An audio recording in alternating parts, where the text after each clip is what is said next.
नमस्कार दोस्तों। जैसा कि हमने लास्ट वीडियो में आपको बताया था रील्स में कि ऑस्टियोआर्थराइटिस में या नी पेन में क्या प्रॉब्लम आती है और क्या उसका इलाज है।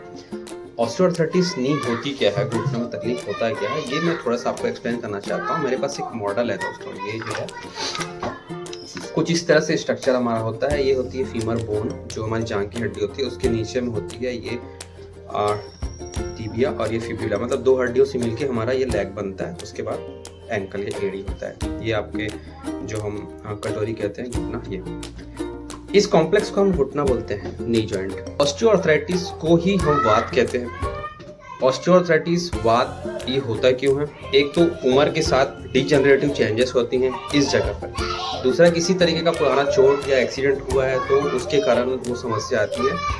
तीसरा चीज़ होता है ओवरवेट के कारण, है ना। क्या होता है कि इसमें जो साइनोवियल फ्लूइड होती है वो धीरे धीरे कम होने लगती है। वो क्या करता है, जब हम खड़े होते हैं, चलते हैं, तो जो शॉक है इसमें उसको एब्जॉर्ब करता है ना, वो कम हो जाती है धीरे धीरे। उस फ्लूइड से हमको न्यूट्रिशन मिलता है यहाँ पे, तो हमारा ये नी हेल्दी होता है यंग एज तक। लेकिन अब जो समस्या है यंगस्टर्स को भी देखने को मिल रही है, खासकर इसमें इसकी प्रोबेबिलिटी ज़्यादा होती है फीमेल्स में। अब दोस्तों क्या होता है कि ये जो जॉइंट का एंड होता है, यहाँ पर कार्टिलेज पाया जाता है। कार्टिलेज, वो कार्टिलेज एक समय के बाद जो होता है धीरे धीरे न्यूट्रिशन कम होती है और वो घिसने लग जाता है। जब हम वेट ट्रेनिंग करते हैं या मुड़ते हैं पैर या फिर हम सीढ़ियों पर चलते हैं, तो जब ये आपस में टच होते हैं तो बहुत इरिटेशन होती है। कुछ रिसेप्टर्स होते हैं जो सिग्नल लेके ब्रेन तक जाते हैं कि यहाँ पे कुछ है, कुछ डैमेज हुआ है, वो हमको पेन क्रिएट करते हैं।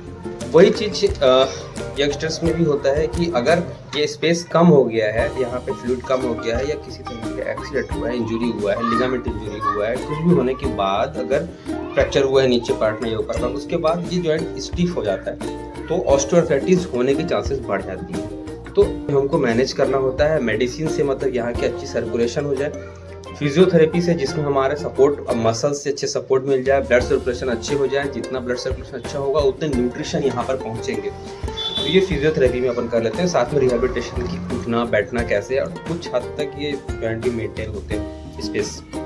लास्ट ऑप्शन होता है सर्जरी। सर्जरी में कुछ नहीं, इस पार्ट को हटाकर और मेटल इम्प्लांट किया जाता है। तो ये ऑस्टियोआर्थराइटिस है। इसी तरह रूमेटॉइड आर्थराइटिस होता है जिसे गठियावात कहा जाता है। गठियावात एक अलग चैप्टर है, एक अलग चीज़ है, जिसमें सिर्फ नी जॉइंट में नहीं, शरीर के अलग अलग जॉइंट में ही दर्द होता है। ऑटोइम्यून डिसीज होती है, मतलब बॉडी खुद ही दर्द क्रिएट करता है।